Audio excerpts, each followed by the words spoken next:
If you need to hire, you need Indeed. Indeed is your matching and hiring platform with over 350 million global monthly visitors according to Indeed data and a matching engine that helps you find quality candidates fast. And Indeed doesn't just help you hire faster. 93% of employers agree Indeed delivers the highest quality matches compared to other job sites, according to a recent Indeed survey. With Indeed, everything hiring is all in one place, and it makes it so easy. Leveraging over 140 million qualifications and preferences each day, Indeed's matching engine is constantly learning from your preferences. The more you use Indeed, the better it gets. Join the more than 3.5 million businesses worldwide that use Indeed to hire great talent fast. And listeners of this show will get a $75 sponsored job credit to get your jobs more visibility at Indeed.com/podcast. Just go to Indeed.com/podcast right now and support our show by saying you heard about Indeed on this podcast. Terms and conditions apply. Indeed.com/podcast. Need to hire? You need Indeed.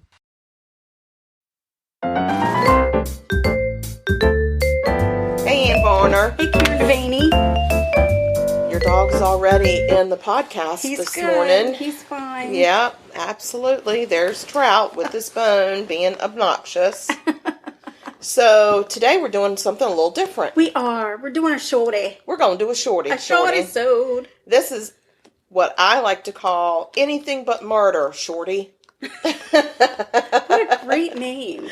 And the reason that we're doing it is because things get a little heavy. Things get a little labored when you're doing murder all the time. And right. We try to keep it light. We try to keep our personalities in it. But sometimes we start to feel a little dark. I mean, we talk about horrible things. We really do. And we kind of laugh about them too. We laugh, but not in an offensive way. Well, it Unless doesn't offend us. by murder. It certainly doesn't offend us, that's for sure. So today I was thinking maybe, since it's got to be anything but murder, we would talk about just some of the cooking escapades that we've been through in our lives, because we have been through several, and because we've been baking, I mean, as far as I can remember being 10 years old, and I got my first Betty Crocker Jr. cookbook for Christmas from Grandma Seal. Right. And I started cooking like right then. I can remember the first thing I ever made were these things called drumsticks that were made out of hamburgers. Oh gosh. Yeah. So and you rolled them in cornflakes. Oh gosh, I bet they were awful. Well, Mama and Daddy ate them. So I guess they were awful probably, but I still have that cookbook. So. And you're just a little bit older than me, but I remember my first cooking experience was probably with my Easy Bake Oven. Probably. I didn't have an Easy Bake Oven. Yeah. I just had like things that were written. Right. So I had to, it was a lot of do it yourself. Nothing was pre-mixed. I did get an apron with that. Nice. Yes. And it said something about, don't let your cooking go to your waist, which is typical of Grandma Seal, to make sure that I knew, don't gain weight when you cook. Right. Yeah. So I did get that. And we just have always had a love of food. I mean, you and I were raised in a house where, well, during a time period where dieting was kind of like a thing. Everybody was on a diet at some point, and it was like a thing. It's what everybody did. It seemed like we were kind of involved in that a lot, but we do have true passion for food. We enjoy it. We feel like we food bond heals. over it. We feel like food means love. Right. We feel like food is fun. And it should be, I mean, to me, it's one of the sacraments of life. Right. Yeah, because it's like, if you're just sad, as oh my important gosh, as, let me bring you a cake. Yeah. Are you sick? You've Let me lost a bring loved you one, some soup. I'll bring you a casserole. Absolutely. Everything. And even with our children, I think we took great pride into baking and cooking for them because it was us giving of ourselves. Right. So, but we didn't always do so well. We don't always hit a home run. We make mistakes along the way. Yeah. So one of the things that I remember doing way back when my now husband and I were just starting to live in sin in Virginia Beach, and we were very excited because we had this these friends of ours, this couple that was going to move in. We were going to rent an apartment together. The deal was they were going to stay for the summer, and then when they moved, we were just going to stay in the apartment, which is what we did. And I used to make, because you taught me how, by the way, to make Cajun chicken salad. Oh, yeah. Which I loved, and my husband loved it. I mean, we just could never get enough of it. It was such a treat. And that was a salad that we... Actually, I worked at a restaurant many moons ago, and they served it at this restaurant, and it was basically a bed of lettuce. Then you put cooked French fries, melted cheese, and then you cooked up chicken and a Cajun seasoning. I think it was like Chef Magic or something. It was I think it was Chef blackening Magic. season. Mm-hmm. You cook that up, you put that over top of it, and you eat your salad that's got lettuce, French fries, cheese, and chicken. And That, by the way, delightful. you've run under the broiler to melt the cheese over the French fries. Right. So even the lettuce is a little bit wilted, but it was just so good. So and you good. covered it with ranch dressing. Yes. I mean, such a healthy salad. That's how I started learning to put French fries in my salad, and even to this day, I still do that sometimes. It's not bad. It's not bad. I mean, it's a vegetable. Potatoes are a vegetable. I mean, people go out and get potato and salad all the time. And there is such a thing as a potato salad. That's right. So, same thing. French fries in your salad. I mean, if anybody would try it, you'd be hooked on salad forever. You would. So, and my whole thing is, my favorite vegetable is a French fry. Yeah. That is very my true. absolute all-time favorite. The second place is potato chips. Yeah. So I've been known to put potato chips on my sandwiches and French fries on my salad. And I've even put French fries on a burger before. Right. So anyway, my husband says, let's make this salad. This is really exciting. I can't wait for them to eat it. Like, it was our welcome. And so we went out and got the special cheese from Taste Unlimited. Oh. And we had cheese and crackers, and we had wine. Like, we were adulting in our minds. And so I go to make this salad, and I could not find the regular seasoning. Right. So I found this other seasoning that just said Cajun seasoning. So I used that as just like I would use the same amount and everything, and I cooked the chicken, and it was so bad. Oh, no. Unfortunately, it was really bad. Why? Because it was very, very salty. Oh, gosh. It was so salty, it was like eating brine. Oh, no. And so of course, Darren takes 2 bites, and he was like, oh, I'm really sorry, but this is horrible. I can't eat this.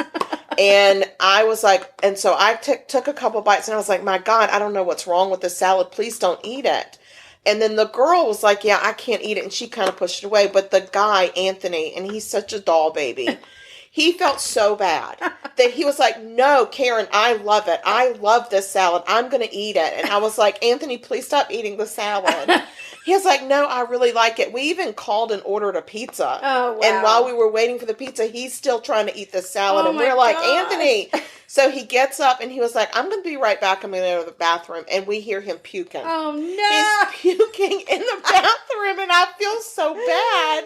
And we're laughing because he wouldn't stop eating the salad, and he felt so horrible. He comes out of the bathroom and said, I think it's going to be fine. I'll just rinse the chicken off in the sink. No. He's rinsing the seasoning off of the chicken and still trying to eat it. And I'm like, Anthony, you have to stop eating that salad. That poor kid, he puked and puked. I mean, he kept trying to eat that salad. Oh, wow. It was so awful. Oh, no. So now I know if they don't have the right seasoning that I'm used to in the store, I got to think of something else to have. Yeah, exactly. I should have just said, I can't find the seasoning, we can't have it. Yeah. But that was definitely a cooking faux pas for me that I will never forget. Well, for me, I think probably the one that stands out, well, there's several. But as for you and me, the one that probably stands out the most is you were living in Maryland. I was living in Virginia, and you were coming to visit me for the weekend, and I was so excited to have you. And you love Mexican food. At the time, I wasn't a huge fan of Mexican food, but I wanted to make you this recipe that I found for an enchilada casserole. Oh, yeah. And it was, yummy. For me, time-consuming because you had to cook the chicken and shred the chicken, and there was a sauce and all of this stuff, and I put all the ingredients, and I'm so excited about it. I cook it, you get there, and I cut a big piece of it, put it on a plate, we're sitting down to eat it, and you took a bite, and you kind of turned your head to the side, and you were like, what's in this? And I was like, oh, it's got chicken and seasoning and taco sauce and green chilies. Cheese. And then it's got sweetened condensed milk. And what? It's got sour cream. And you were like, whoa, what? And I said, it's got Eagle brand milk. And you said, really? And I went and grabbed the recipe. That's such a weird thing to put in a Mexican food because it's normally so sweet. Yeah, and you were just like, no, it's what it called for. So I went and grabbed the recipe, and I was like, here, look at this. And you said, it says evaporated milk. And I said, yeah, Eagle brand milk. So not the same. It was definitely, we could not eat it. We couldn't eat it. No, I we had to couldn't throw stop laughing the whole about it thing either. out, but yeah. Even now, when we have recipes, we have to double check. Did that say evaporated milk or Eagle brand milk? And what's the difference? Because in the grocery store, they're right next to each other. They are, and they shouldn't do that. No, it obviously it can be confusing. But because I wasn't a connoisseur of Mexican food, I had no idea. Yeah, you're like, well, sounds good to me. This Mexican food is weird. What can I tell you? Oh my gosh, that was a so nightmare. funny. Yes, that was hysterical. So, and then one time, I volunteered to make dessert for some folks at my office. It was somebody's birthday. And we, at the time, were really into making brownies and melting the Andes mints on top. Oh, gosh, yes. Yeah, they were so good. Oh, I love that. But when you melt the Andes mints on top and it starts to dry, the top gets hard, like the candies. Yeah. And I was worried that I wouldn't be able to get birthday candles in there for my friend if I didn't put them in while it was cooling. Oh, so you put them in a hot... So I put them in. Oh, no. And then I went and sat down and watched TV. And at the time, I was married. And when my husband came home, he said, what's this? And I said, oh, don't eat those. It's brownies for Robin's birthday tomorrow. And he said, well, what's this stuff sticking out of it? And I'm sure with an attitude and real smart, I was like, it's birthday candles. Yeah, like, duh, can't you see that? Oh, what kind of birthday candles are these? And I got up and walked in because I was like, what is the matter with you? The damn candles had melted. They had completely melted, and it was just the wick sticking out. I had holes filled with wax and just wick. And there was nothing I could do. At that time, it was too late to make more. I didn't have the ingredients to make more. I didn't have any more candles. And you can't show up to work with nothing. So I was like, all right, I'm just going to take the wick out. Maybe nobody will notice. Well, we got the brownies the next day, and everybody's got a hole filled with wax. They were like, are we supposed to eat this part? Oh my gosh, they gave me such a hard time about that. Really? I never lived it down. Never.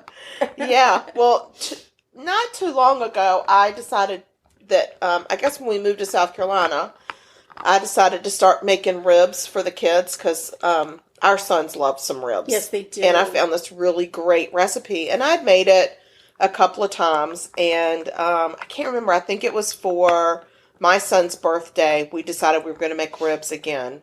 So it's definitely a process because you do a rib rub first. Right. And then it stays in the refrigerator for a while. And then you make this whiskey. It's called Whiskey River barbecue sauce. And it's really yummy. It is yummy. And you make it on the stove. And you have to like simmer it and reduce it so it thickens. And it's just this multi-stage process. And then while you're cooking that, the ribs are cooking like on 200 degrees in the oven, like low and slow for like 2 hours. Right. And I've had to wrap all the ribs up in aluminum foil, and it kind of makes a mess. And then you take them out, you take them and put them on the grill, and you slather them with this Whiskey River sauce, and you grill it. And they really are very tasty. So my daughter came home from college and for my son's birthday, and we decided we were going to have these ribs. And the kids are eating them, and they're like, Mom, these are so spicy. You must have done something different. And I'm like, I didn't do anything different. I followed the recipe exactly like it said. Oh, no. They're like, no, it's really spicy. And I was like, well, I'm eating it, and it's just fine. Of course, my tongue is on fire, and I'm thinking, what the freaking hell did I do? But I was not giving in. I was like, no, these are fine. It's all your imagination. This is exactly the same as I've always made them. So that so they ate them. They all ate them because they said, well, they're good. They're just so spicy. So as we're cleaning up the kitchen after dinner, I realized that I had gotten confused and switched out the chili powder for the cayenne pepper. Oh, no. So in the rub. Did you tell them? I did. Oh, I gosh. did. After we sat down, I think we cleaned up the kitchen and then we sat down for cake or something. And I said, I have a confession to make. I think I know what I did wrong. And they were like, what? And I said, I accidentally switched out the cayenne pepper for the chili powder. So no wonder it was so hot. And they were like, and you swore that there was the same recipe. And I was like, well, I really thought that you all were just being picky because you're kids and you're picky. But no, so they still don't let me live that down. No, They're like, we so want funny. ribs, but we want the right recipe. Right. I'm like, well, you might just get the old recipe just because y'all are mean. Oh my gosh, that's funny. I know. That So is too we've funny. definitely had some cooking capades in our lifetime. That's Yeah. for sure. So one time, well, let's see. I guess I kind of really got into the whole big baking stuff after I had my son. Because, daycares have their holiday events, Oh my and they gosh, always yes. ask parents to bring stuff in. And it gets a little competitive. It does get a Or lot. maybe we just imagine that it's competitive and we compete. Yeah, I was on a mission that everything had to be great, perfect, Yes, it did. wonderful. I remember. It was a little crazy for a while. Yeah. Well, probably right up until he graduated high school, but still. But I can remember we had started at a new daycare, and our first big holiday, I guess, was Halloween. And they asked parents to bring in stuff for Halloween. So I wanted to make, of course, a Halloween-themed dessert Yes. that the kids would love. And we had been doing that for our boys a couple of years. We had done some Halloween themed dinner type things and for Halloween. Of course. So I decided to do monster fingers. And the recipe was so really fun. easy. You just make your cookie dough and then you shape them like a monster finger. And this had you could put an almond for a witch finger. But I decided to do like a flat Frankenstein looking fingernail. Yeah. Well, I start pulling them out of the oven and painting them, with a green tip. And I'm looking at them and I'm like, damn, these things look a little like a penis. So I was like, I don't know what to do. And, back then, we didn't have, I didn't have a cell phone that I could take a picture and send it to somebody and say, how do these look? Do these look okay? So I remember just thinking, I don't know, I'm not feeling good about it. But I went ahead and made them. I put them in my Tupperware container. And I got up the next morning, was having my coffee, and I looked in the container. I was like, oh my God, these totally look like penises. I have got Monster penises. 24 penis cookies that I'm taking to my child's daycare today. And, I was a single mother. I didn't have time to come up with anything else. No. There was no grocery store on my way, and I had to get to work. So they had to be what they were.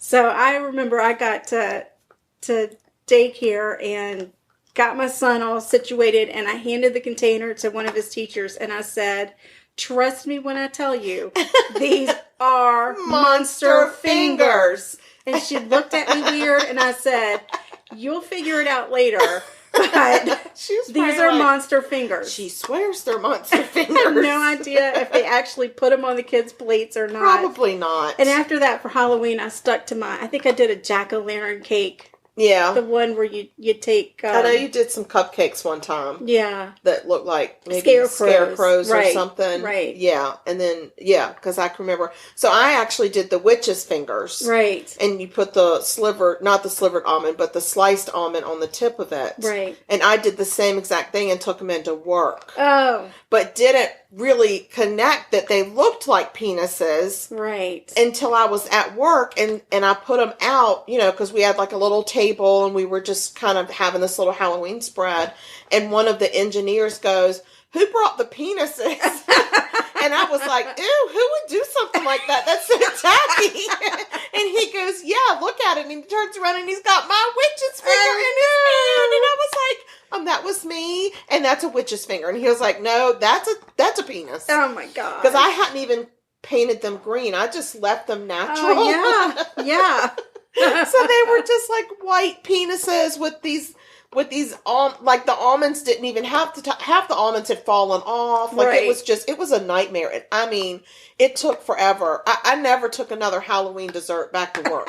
I was like, I'll just buy some candy corn and put it in a bowl and call it a day because I was traumatized. And I think it was like my first year or second year there. They didn't know me. I didn't know them. Right. Oh my gosh. And I never let it. I mean, they're like, what are you bringing for Christmas? Balls? It's like, well, I guess. I mean, I can bring some Christmas balls and never connected what they were saying. Oh my gosh, that's funny. Yeah. Didn't you make something and they thought they looked like boobs? Yes, and I can't. It was. It was some kind of a cupcake. It was a cupcake. Yeah, and I had put pink icing on the cupcake, and on top of the pink icing, I had put a white chocolate chip because I thought it was festive, and it was actually it's when we were doing all of our fundraising for Susan G. Oh, that's right. We did the breast cancer because we were doing the walk. Oh my God. So I took them in and people thought I had intentionally made booby cupcakes. And I just was like, they look so plain with this pink. I'm just going to put something on top. And it was just this little, I didn't want to do I don't know why I didn't want to do a chocolate chip. I just thought the white on top made it festive and springy. It was probably springtime. Yeah. And I took them in and they were like, who made the booby cupcakes? And I was like, wait, what? They're like, what's going on in your kitchen? I was like, I don't know. I don't understand. I think it's y'all. Y'all have dirty minds. They're like, no. But these you sold them. I sold all of them. Yeah. Every guy in the building ate one. Yeah. Yeah. Made a lot of money. Yeah. Yeah. We had lots of bake-offs, for that Susan G. Komen stuff. Yeah, we did. That was crazy. Fundraising. We had to raise a lot of money. I remember we did a pie auction and one of our pies sold for like $40. Right. So, but yeah, we did a lot of that stuff. That. We sold candles. Yes, I made booby. I definitely made some booby cupcakes. Right. So, yeah. I don't think I've made anything else that turned out quite as bad as the Monster Fingers. I remember trying to make a cake in the shape of a duck and going to bed. Like I had iced it. It was so cute. I went to bed, got up the next morning, and the duck's butt was on the floor. Oh, no. So that didn't work. That was an epic fail. I can't remember. I turned it into something else. Maybe like a football, probably. Something. I don't know. I came up with something. Yeah. Well, it was always, that was fixable. I know. But yes, we've had our share of little follies. Oh, yeah. And then there was the time that my son brought his girlfriend home for Christmas dinner or something, and she was vegetarian. And I was trying to come up with, because we're a family that really enjoys meat. So we were having, I want to say, maybe filet that night for dinner. Yeah. And so I was like, oh, well, stuffing's vegetarian. That's easy. We had some beets. I even think I did like cheese and crackers or something for her to put. Right. I mean, I don't know. I don't know what vegetarians eat. They don't eat what we eat. So I made the stuffing and she loved it. She ate like 2 helpings of it. Could not get enough. And we do our stuffing in the shape of balls. Yes, we do a stuffing ball. It's tradition. I don't know why we do the balls, but we do. I can tell you why. It's because it gives you the right ratio of crispness to soft. Right. And that's crisp why. on the outside. It's crisp on the outside and it's soft on the inside and it's the perfect ratio. And I'm all about ratios with my food. You really are. So anyway, we serve it. The dinner was a success. My son and his girlfriend leave. My mom and I are cleaning up the kitchen and then it hits me. Holy crap. We've used chicken broth for the stuffing balls. You have to use broth. And I didn't even think to use a vegetable broth. Yeah. So she ate chicken broth. And we never told her. We never told her. I felt so bad. Yeah, but she loved it. She loved it. And her poor body did not even understand what was happening. And it was like, oh my God. There's the taste of meat. Oh, I love it. I love it. I just want more because the next year she asked for it again. And you said, "Sure." Oh, and did you do the same thing? No, I did the vegetable. I did a vegetable broth. Did they taste okay?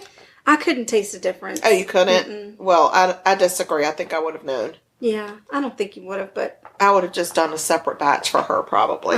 Yeah, I wasn't going to do that. No, she wasn't really... I mean, she was a high school girlfriend, so... Oh, yeah, It's not like there was marriage proposals involved. No, but still, fine. I couldn't knowingly... No. You know, it's one thing to make a mistake, but I can't knowingly make her eat. No, I guess that's true. It would make me feel really bad. Yeah, and it's such a bad time to do that at Christmas. Yeah. We were supposed to be giving joy and not giving, chicken to the vegetarians. No. Probably not the best Lord. idea. Yeah, well, hopefully she's not listening to our podcast. I can't imagine that she would. No, she's moved on with her life. I would hope. Yeah, so anyway. All right, girl. Well, that's our kitchen mistakes. I hope other people have some kitchen mistakes that they can share with us to make us feel better about ourselves. Please share them with us. Yes, Please and do. just email them to us at murder.sugarcoated@gmail.com, and we'll have to let Mama know this is one of our few podcasts that she can actually listen to. Yes, she can listen to this. Yes, and she can tell her friends about this one. Yes, indeed. All right, guys. Well, you all stay sweet. Have a great week. And we'll talk to you soon. Bye now.